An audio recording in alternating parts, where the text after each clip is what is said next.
Di suatu sore yang lembab dan redup di kaki Gunung Slamet, Ki Jatmiko duduk di beranda rumah panggungnya yang terbuat dari kayu jati lawas. Angin berembus pelan membawa aroma tanah basah dan semilir asap dupa yang menyala di sudut langit-langit. Pria tua berumur sekitar 67 tahun itu memejamkan mata, merasakan denyut bumi di telapak kakinya yang menyentuh lantai. Ia bukan orang sembarangan, sejak muda ia dikenal sebagai penjaga ilmu-ilmu tua dan pelacak dimensi tak kasat mata. Nama Ki Jatmiko melegenda di kalangan spiritualis Jawa karena kemampuannya membaca getaran alam dan membuka tabir rahasia dari tempat-tempat angker.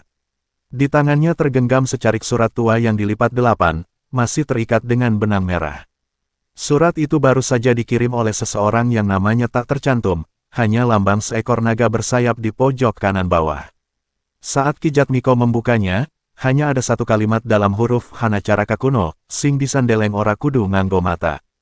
Kalimat itu membuat bulu kuduknya meremang. Ia tahu ini bukan undangan biasa.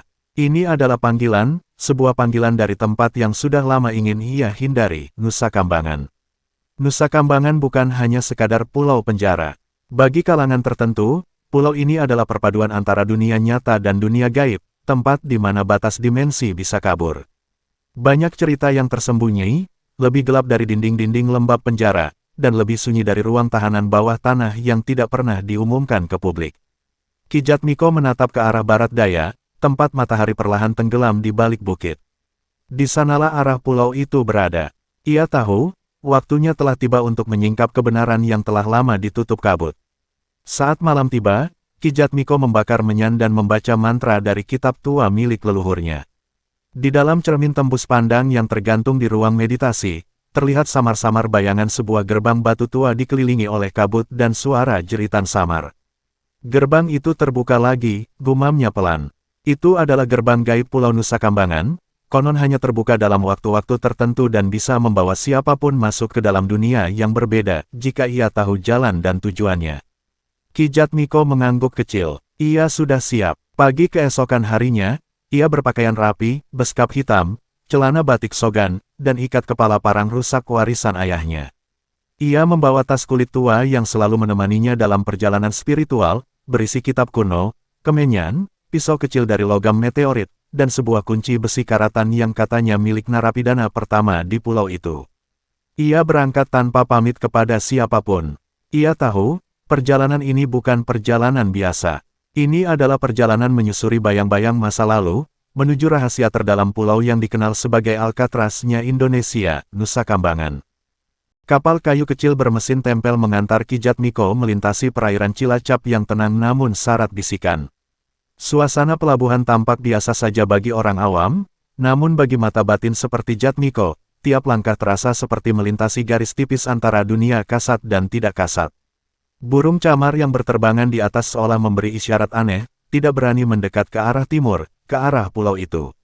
Dalam diam, Ki Jatmiko menyelipkan jari telunjuk ke bawah dagunya, mengaktifkan satu titik saraf halus yang membuat inderanya terbuka lebih lebar. Ia ingin memastikan bahwa aura yang ia rasakan bukan sekadar getaran angin laut. Semakin dekat kapal mendekati Nusa Kambangan, semakin dingin suhu udara, meski matahari pagi bersinar terang. Perubahan suhu ini bukan hal yang lazim, dan bagi Ki Jatmiko ini adalah tanda bahwa gerbang kedua telah aktif. Pulau itu tampak diam, namun sesungguhnya sedang mengawasi. Dari kejauhan, bangunan-bangunan tua penjara tampak seperti arwah yang membatu, saksi bisu dari ribuan kisah penderitaan, pengkhianatan, dan kutukan yang belum tertebus. Ia tahu, banyak yang dikubur tanpa nama di pulau itu, dan beberapa dari mereka belum pergi sepenuhnya.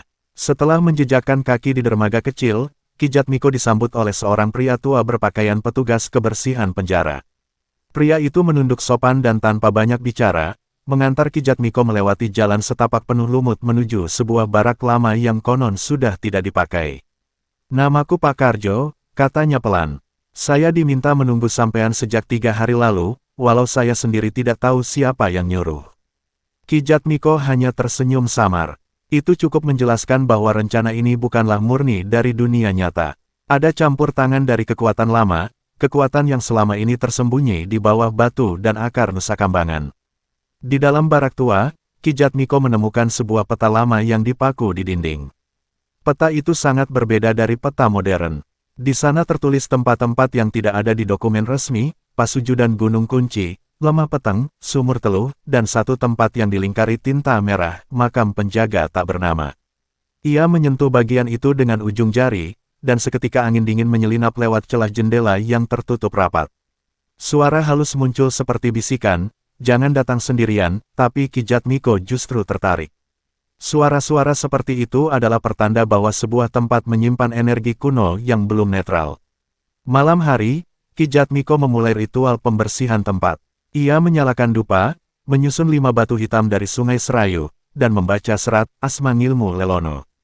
Selama ritual, ia mulai melihat kilasan masa lalu, penjara tua, narapidana yang dirantai lehernya, dan sosok hitam besar yang berdiri di bawah pohon beringin tua di puncak bukit.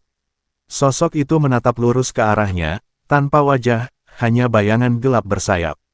Ki Jatmiko tidak gentar, ia tahu, malam ini adalah awal dari terbukanya lapisan misteri pertama Nusa Kambangan.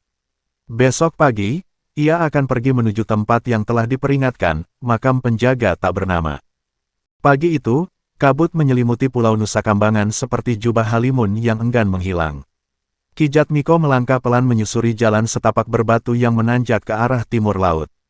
Jalur itu tak tercatat dalam peta resmi militer ataupun sipil. Pak Karjo hanya mengantar sampai batas pos tua, lalu berhenti.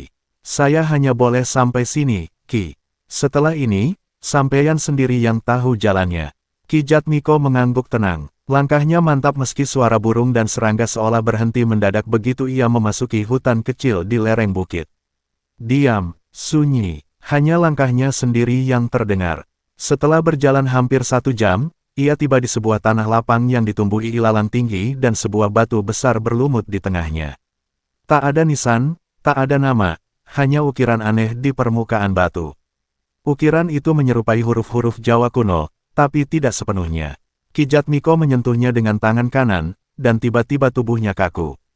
Matanya menatap ke kejauhan, namun kesadarannya seolah ditarik ke masa lalu. Ia melihat sosok lelaki berpakaian penjara Belanda tahun 1800-an, diikat rantai dan dilempar ke lubang. Sekelompok orang, bukan sipir, tapi seperti dukun, menggelar upacara di atas makam itu. Mereka menyegel sesuatu. Penglihatan itu berlangsung hanya 5 detik, namun cukup membuat Ki Jatmiko berkeringat dingin. Ia tahu, makam itu bukan sekadar tempat peristirahatan tahanan. Itu adalah titik penyegelan energi kuno. Konon dalam sejarah tak tertulis Nusa Kambangan, ada seorang tahanan yang datang bukan karena kejahatan duniawi, tapi karena ilmu hitam yang tak bisa dikendalikan. Ia ditangkap bukan oleh polisi, melainkan oleh para empu dan wali-wali gaib yang bertugas menyeimbangkan dimensi. Pria itu disegel di sana, dan tempat itu disebut makam penjaga tak bernama, karena namanya sengaja dihapus dari alam nyata. Ki Jatmiko mengambil kemenyan dari dalam tas kulitnya. Ia membakar 3 batang dan meletakkannya mengelilingi batu besar itu.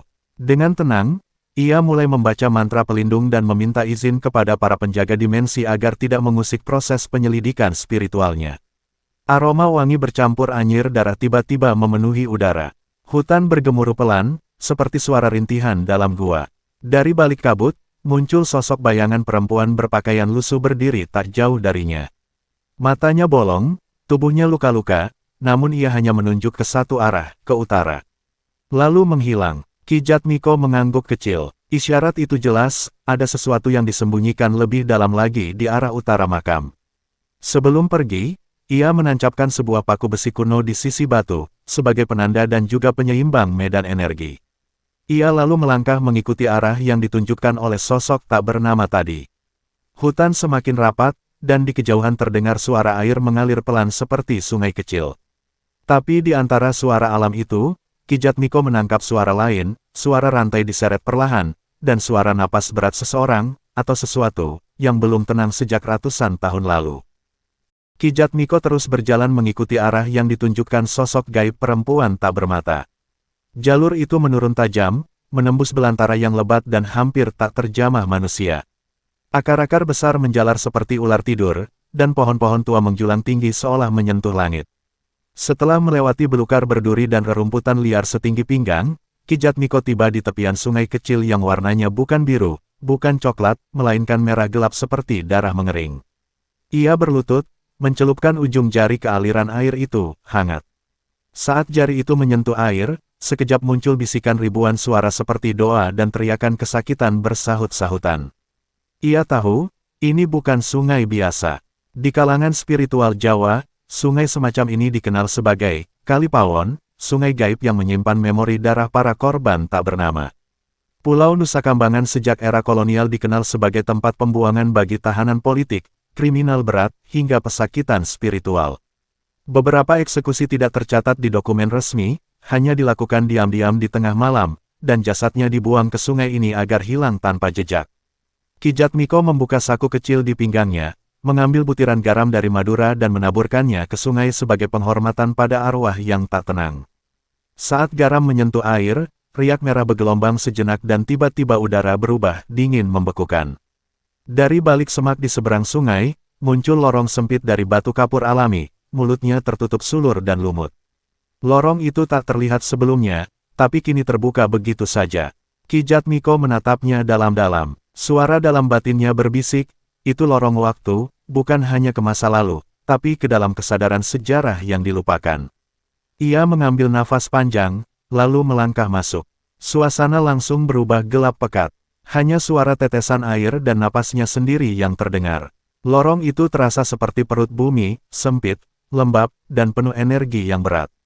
Ki Jatmiko menyentuh dinding batu dengan tangan kiri, menyusuri ukiran-ukiran kasar yang menceritakan potongan sejarah dalam simbol, manusia terbelenggu, api unggun, matahari hitam, dan seekor harimau tanpa mata.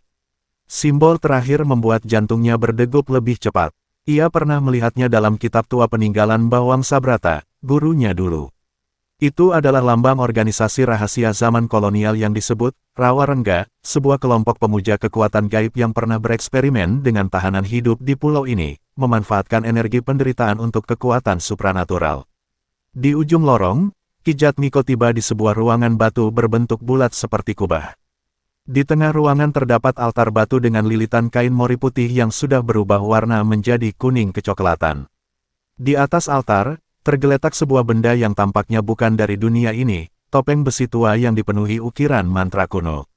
Saat Ki Jatmiko mendekat, mata topeng itu bersinar merah menyala sekejap, lalu padam.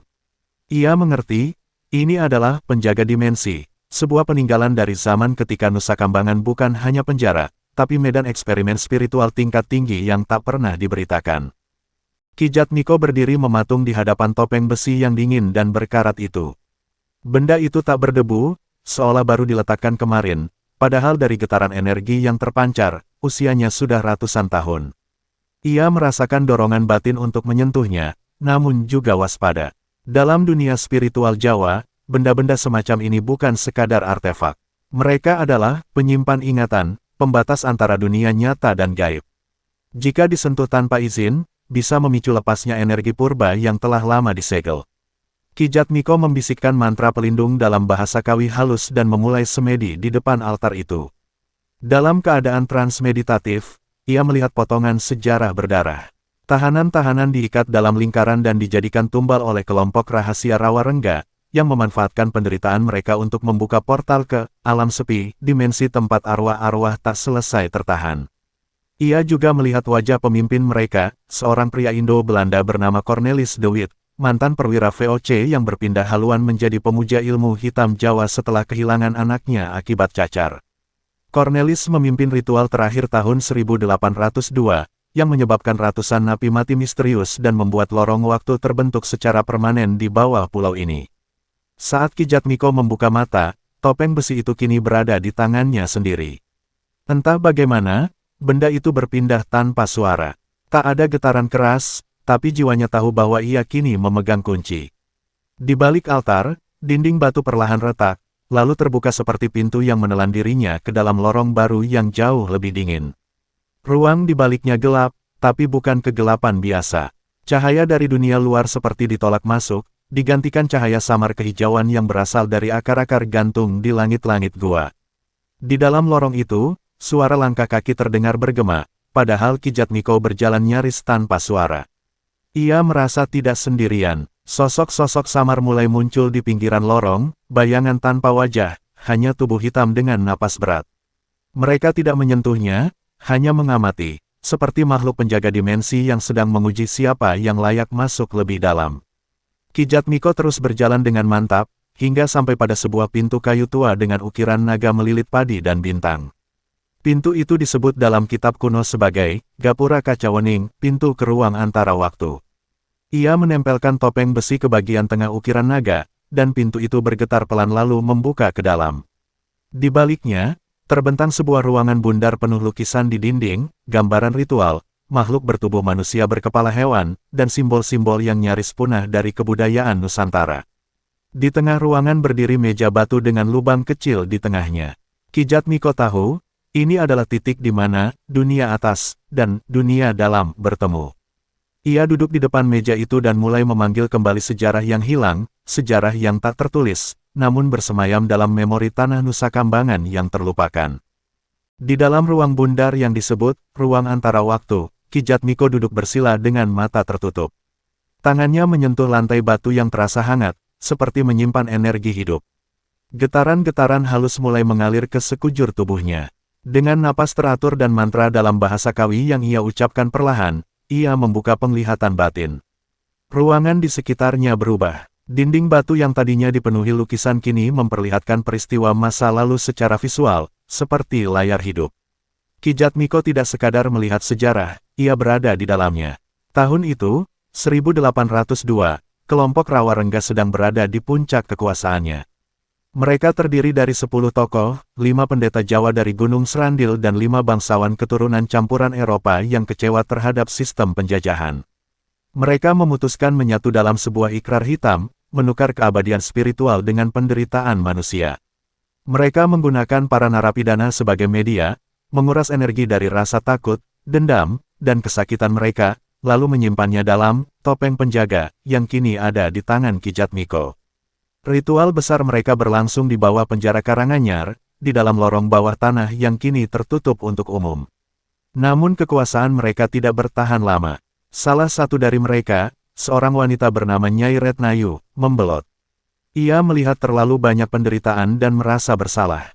Dengan bantuan seorang santri dari Banyumas bernama Raden Sidik, ia berusaha menghentikan ritual utama sebelum semua energi tertanam ke dalam wadah waktu, sebuah altar tempat waktu bisa ditekuk dan dilipat sesuai kehendak pemiliknya. Pengkhianatan itu memicu perang batin dan bencana alam kecil, gempa mengguncang Nusa Kambangan, dan lorong-lorong bawah tanah retak. Beberapa anggota Rawa Rengga tewas, sebagian lainnya menghilang secara misterius. Dalam penglihatannya, Kijat Miko melihat dengan jelas wajah Nyai Retnayu. Wajah Jawa klasik, anggun, berselendang putih. Mata perempuan itu tajam tapi lembut.